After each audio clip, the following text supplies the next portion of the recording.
The warning lights flashed red across the bridge of the training ship Starwind. Jake Morrison gripped the pilot controls as another asteroid came spinning toward them. His heart raced, but his hands stayed steady. This was what the dangerous Ship Academy was all about. Push harder, go faster, never give up. Turn left now, shouted Amy Rodriguez from the engineer station. Her fingers danced over the control panels as she watched the ship's power levels. We're losing energy to the shields. Jake pulled the ship hard to the left. The Starwind groaned under the stress, but it held together. Behind him, he could hear the alien cadets making their strange clicking and whistling sounds. The bug-like Clicktar was probably worried about the engine stress. The fish-like Splash was likely calculating their chances of survival. Nice move, Morrison, said Ryan Kelly from the weapons station. The big guy from Texas always stayed calm during these training runs. But we got 3 more rocks coming at us from the right. Sophie Turner looked up from her communication station. The blonde girl from California had joined the academy to learn about talking to aliens, but she was getting good at reading the battle computers too. The simulation says we have 2 minutes to reach the safe zone, she called out. Commander Lisa Grant stood at the back of the bridge, watching everything with sharp eyes. She was the first human to become an instructor at the academy, and she never let them forget how hard she had worked to get there. The alien teachers hadn't wanted humans in their school at first. They thought humans were too wild, too unpredictable. Focus on the mission, Grant said in her calm voice. Don't let the pressure make you panic. Jake nodded and pushed the ship forward. The Starwind was a good ship, built by humans but fitted with alien technology. It could take a beating and keep flying, just like the humans who flew it. The asteroid field simulation was one of the hardest tests at the academy. Most species took months to master it. Humans had figured it out in weeks. The alien instructors said it was because humans were crazy enough to fly into danger without thinking. Jake thought it was because humans were smart enough to find a way through anything. Incoming message from Academy Control, Sophie announced. It's urgent. Put it through, Grant ordered. The voice of Professor Veltar, the tall gray alien who ran the academy, filled the bridge. His words came out in the slow, careful way that Zephyrians always spoke. Commander Grant, please report to my office immediately. Bring your senior cadets. We have a situation. Jake felt a chill run down his back. Professor Veltar never called meetings during training runs. Something big was happening. End simulation, Grant commanded. The asteroid field disappeared, replaced by the normal view of space around the Academy station. Morrison, Rodriguez, Kelly Turner, you're with me. Everyone else return to quarters and wait for orders. The 4 humans followed Grant through the long corridors of the Academy. The walls were covered with pictures of famous battles and great ships from dozens of different worlds. Jake always felt small walking past them. The Academy had been teaching space combat for over 1,000 years. Humans had only been in space for a few hundred. They entered Professor Veltar's office to find him standing next to Captain Thurok, the massive red-skinned Drachnian who taught weapons and tactics. Both aliens looked worried, which was never a good sign. Sit down, please, Veltar said, pointing to the chairs around his desk. We have received a distress signal from the outer rim of the galaxy. A ship has been calling for help for 3 days. What kind of ship? Grant asked. That is the problem, Captain Thurok growled in his deep voice. The signal identifies the vessel as Corvin. Jake felt his breath catch. Everyone in the galaxy knew about the Corvins. They had been one of the most advanced species in known space. Their technology was like magic compared to what most worlds could build.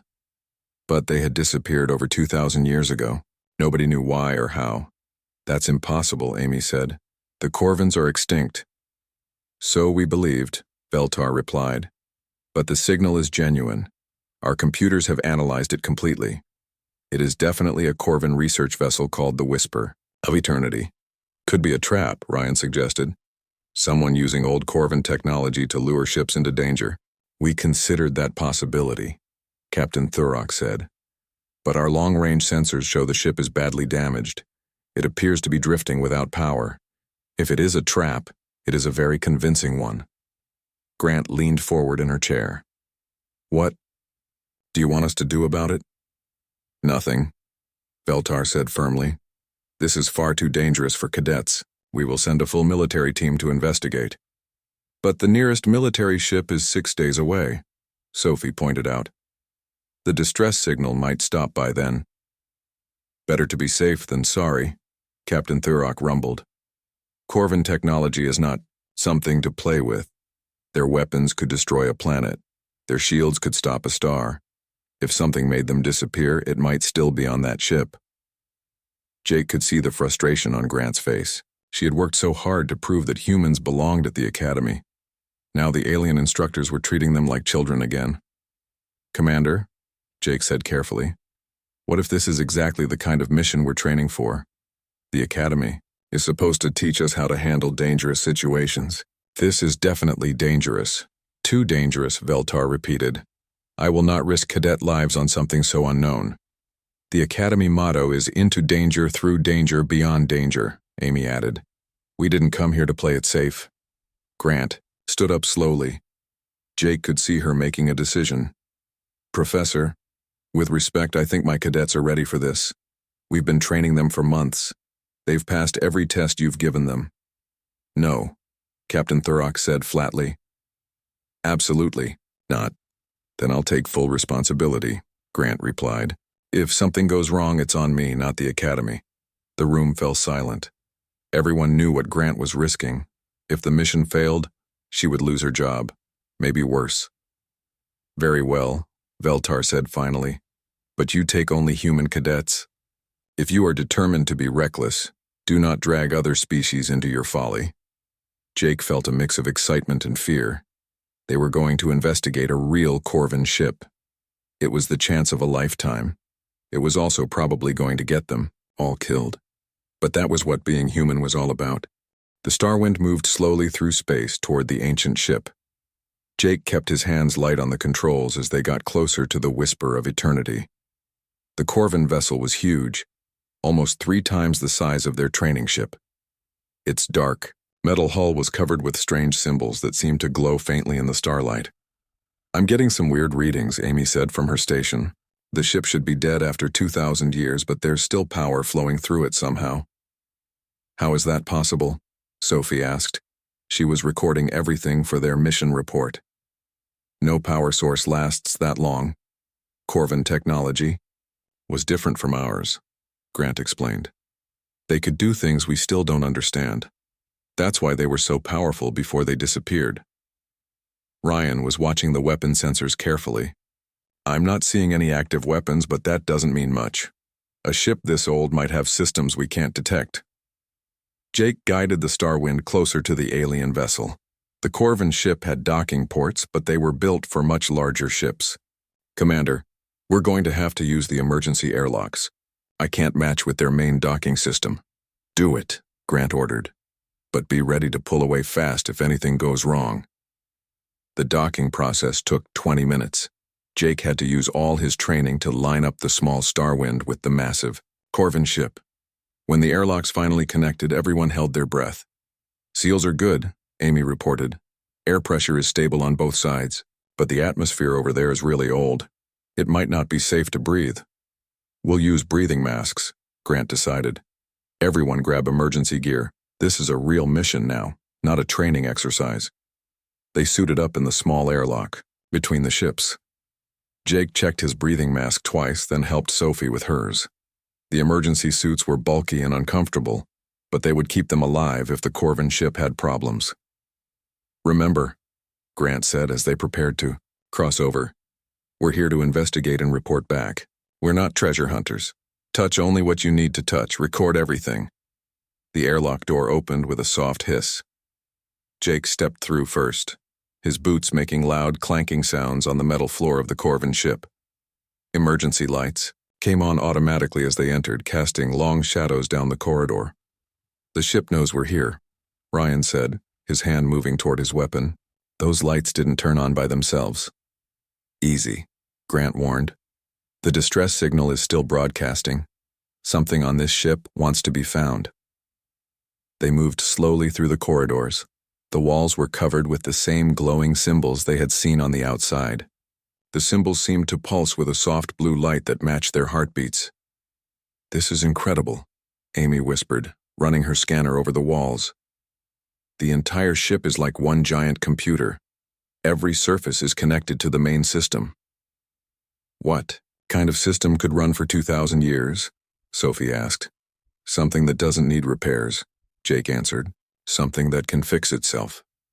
They followed the corridor deeper into the ship. The walls gradually became more organic-looking, less like metal and more like living tissue. The glowing symbols became brighter and more complex. "I don't like this," Ryan muttered. "It feels like we're walking into the belly of some giant animal." "The distress signal is coming from the center of the ship," Grant said, checking her equipment. "We need to keep going." After 10 more minutes of walking, they reached a massive circular chamber. In the center stood something that took their breath away. A crystal the size of a small building pulsed with brilliant light. The crystal was beautiful and terrible at the same time, like a frozen piece of lightning. "What is that thing?" Jake asked. Amy's scanner was going crazy. "It's alive," she said in amazement. "Not just a power source, it's actually alive. The readings show brain activity, nervous system responses. This crystal is thinking." The moment she said those words, something incredible happened. A voice spoke inside their heads, not through their ears but directly into their minds. "Welcome," the voice said. It was neither male nor female, neither young nor old. "I have been waiting so long for visitors who could hear me." The 4 humans looked at each other in shock. Commander Grant stepped forward slowly. "Are you the source of the distress signal?"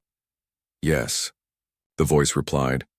"I am what your people would call the heart. I am the central intelligence of this vessel. I have kept it running since my creators died." "You're Corvin?" Sophie asked. "I was created by the Corvins, but I am something more. Now, when the last of my creators knew they were dying, they chose to join with me rather than let their knowledge disappear. I contain the memories and consciousness of 300 Corvin scientists." Jake felt a chill run through him. "You mean there are dead people inside that crystal?" "Not dead. Transformed. They live on within me, sharing their knowledge and experience. Together, we have waited for a species worthy of inheriting what the Corvins learned." "Why us?" Grant asked. "Why, humans!" The heart's light pulsed brighter.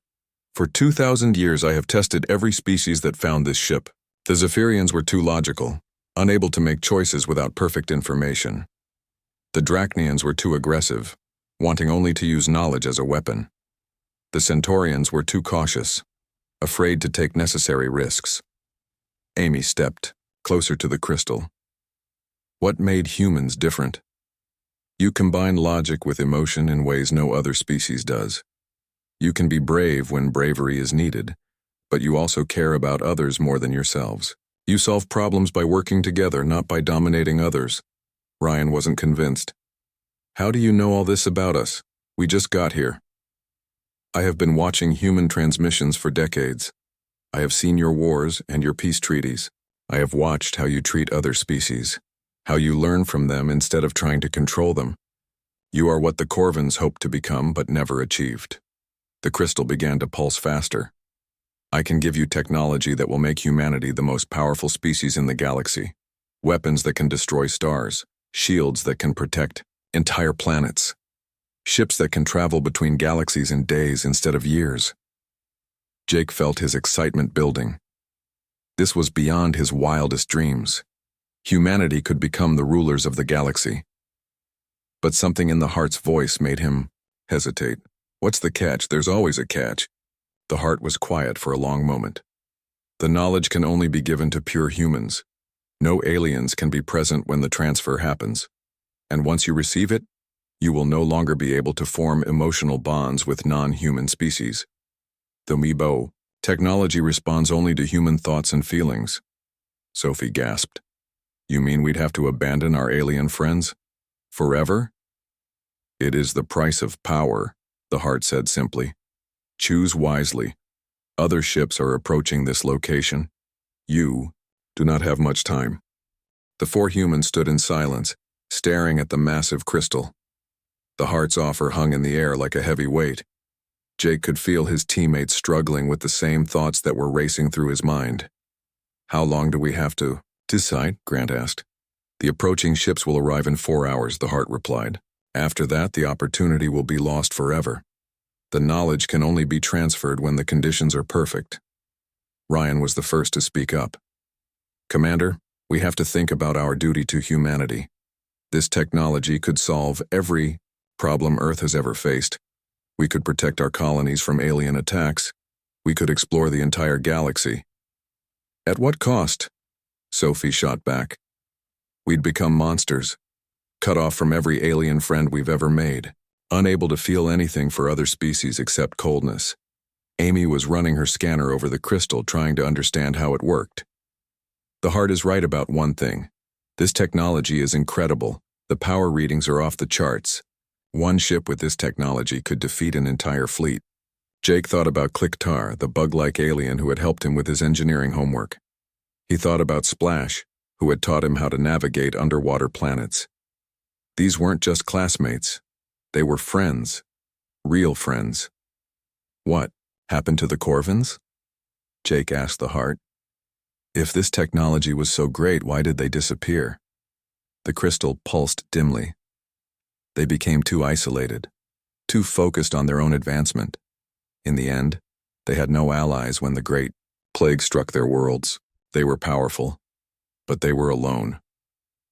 And you want us to make the same mistake? Sophie demanded. I want you to learn from their errors, the heart said, but the choice must be yours.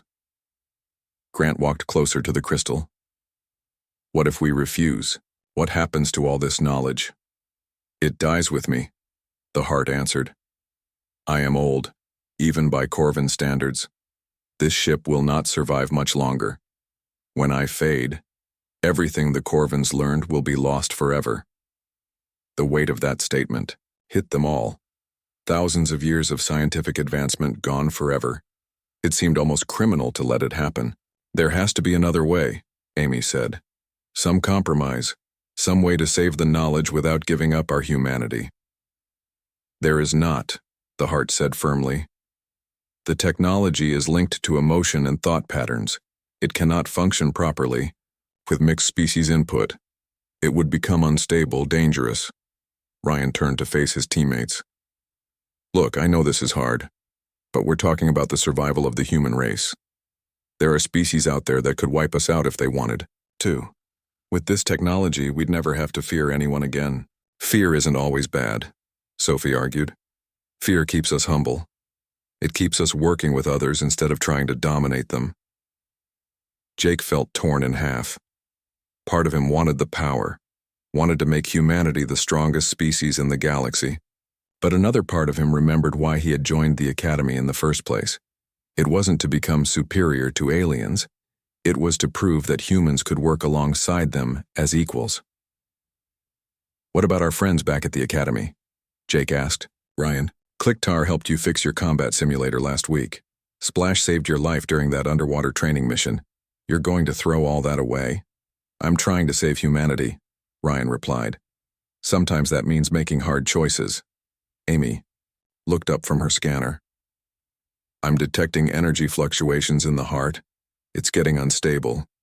The stress of this conversation is affecting it. The crystal's light began to flicker. Warning alarms started sounding throughout the ship. You must decide soon, the heart said, its mental voice weaker now. The approaching ships are moving faster than expected. They will arrive in 2 hours, not 4. Grant checked her communication device. It's Professor Veltar and Captain Thurok. They're coming in the Academy's fastest ship. They're risking their careers to save us, Sophie said. They could get in serious trouble for leaving the Academy without permission. Or they're coming to stop us from getting the technology, Ryan countered. They've never wanted humans to be equal to other species. This is their chance to keep us weak. Jake shook his head. That's not true. Professor Veltar spent extra time helping me with my navigation training. Captain Thurok recommended me for advanced combat classes. They want us to succeed. The ship shuddered around them. The heart's flickering was getting worse. The decision is tearing the heart apart, Amy warned. If we don't choose soon, the whole ship might explode. Then we choose, Grant said firmly. We're the senior class. This is what we trained for, making the hard decisions. So what's it going to be? Ryan asked. Do we take the power and save humanity? Or do we let it all die for the sake of alien friendships? Jake closed his eyes and thought about everything that had brought him to this moment. The Academy had taught him more than just how to fly ships and fight battles. It had taught him what it meant to be human in a galaxy full of different species. Humans weren't special because they were stronger or smarter than everyone else. They were special because they could look at a bug-like alien or a fish-like alien and see a friend instead of an enemy. They could work together with species that were completely different from them. I know what we have to do, Jake said, opening his eyes. But none of you are going to like it. The heart's light flared brighter, sensing his decision. Tell me, young human, what is your choice?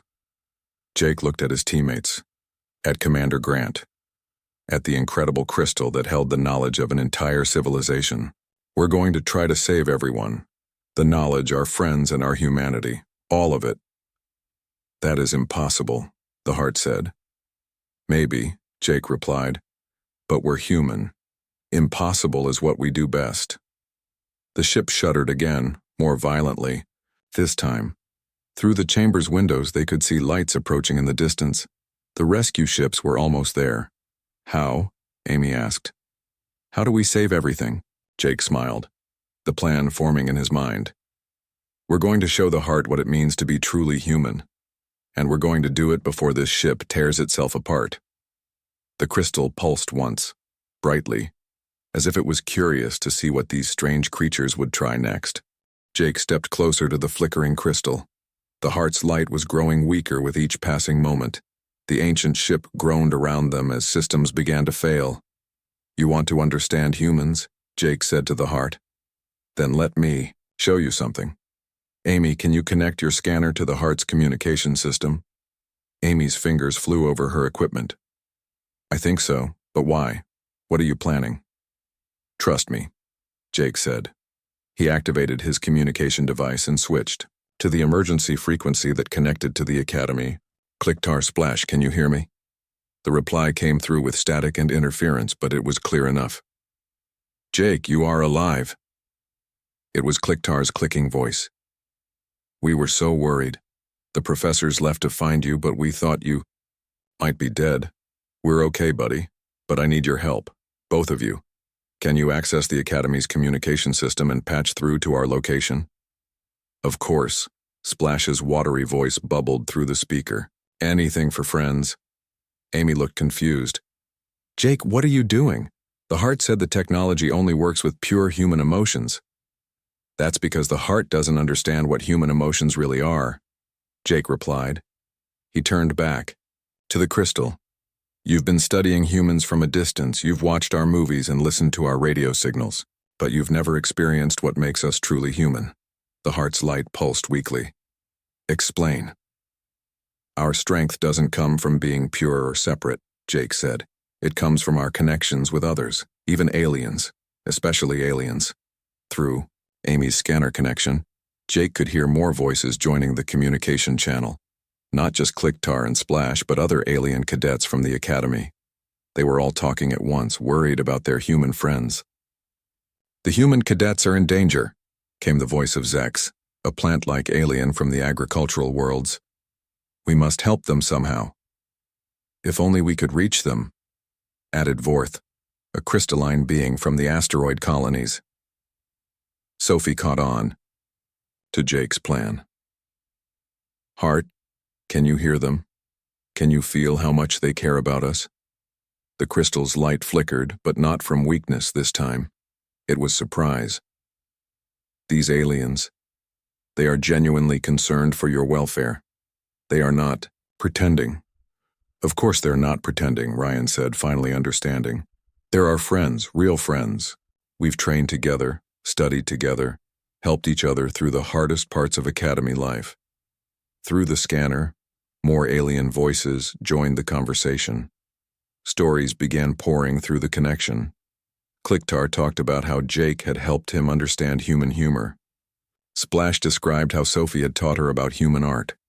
Dozens of aliens shared memories of kindness and friendship from their human classmates. The heart's light began to change. Instead of the cold blue glow, it started showing warmer colors. Gold, green, purple? I do not understand, the heart said, its mental voice filled with confusion. The Corvins taught me that emotional bonds with other species made you weak. That pure focus on your own kind was the path to strength. The Corvins were wrong, Grant said firmly, and that's why they died out. They became so focused on being superior that they forgot how to work with others. Amy's scanner started beeping rapidly. The heart's energy patterns are changing. It's becoming more stable, not less. Jake pressed his advantage. Heart, you said you contain the memories of 300 Corvin scientists. But those memories are 2,000 years old. They're from a time when the Corvins thought they had to be better than everyone else. What if there was another way? The crystal began to pulse in rhythm with the alien voices coming through the communication system. You would share this knowledge with other species? Even though it would mean humans would not be the dominant power in the galaxy? That's exactly what we'd do, Sophie said. Because that's what friends do. They share, they help each other. They make each other stronger. Suddenly, new voices joined the communication channel. Professor Veltar and Captain Thurok were calling from their approaching ship. Human cadets, respond immediately, Veltar's careful voice commanded. Your ship's energy readings are off the charts. What is your situation? We're trying to save everyone, Professor, Jake replied. Including you. What does that mean? Captain Thurok growled. Through the scanner connection, Jake began explaining what they had found. The heart, the Corvin knowledge, the terrible choice they had been given. As he talked, he could hear the alien instructor's shock and amazement. Fascinating, Veltar said after Jake finished. A living repository of Corvin science. The research possibilities are incredible. The military applications alone, Captain Thurok began, then stopped. No, that is the wrong approach. This knowledge belongs to all species, not just one. The heart's light flared brighter than ever before. Even your teachers understand. They could claim this technology for their own species, but they choose not to. Because we're all in this together, Jake said. Humans, Zephyrians, Drachnians, everyone. The galaxy is big enough for all of us to be strong. The ancient ship stopped shaking. The warning alarms fell silent. The heart had stabilized completely. Understand now, the heart said, its mental voice filled with wonder. The Corvins were brilliant, but they were incomplete. They thought strength meant standing alone. But you humans have shown me that true strength comes from standing together. Amy's scanner showed energy levels rising throughout the ship. Heart, what are you doing? I am making a new choice, the heart replied. Instead of giving all the knowledge to one species, I will share it freely with all who prove worthy. The Corvin science will not die, but it will not be used to create a master race either. Through the communication system, they could hear excited chatter from the academy, aliens and humans talking together about the possibilities, already planning joint research projects. There is one more thing, the heart said. I have been alone for 2,000 years, carrying the burden of all this knowledge. Would you allow me to join your academy? To finally have the companionship the Corvins never understood? Jake looked at his teammates and saw the same answer in all their eyes. Welcome to the team, Hart. Professor Veltar's voice came through the communicator, sounding almost amused. I suppose we will need to build a very large dormitory room. As the rescue ships docked with the ancient vessel, Jake felt a deep satisfaction. They had found something more valuable than ultimate power. They had found proof that the human way of doing things worked. Not through domination or superiority, but through friendship and cooperation. The heart would come to the academy, bringing knowledge that would benefit every species. And maybe, just maybe, the galaxy would become a little bit more human in the best possible way. Mission accomplished, Jake said, grinning at his friends. Now let's go home.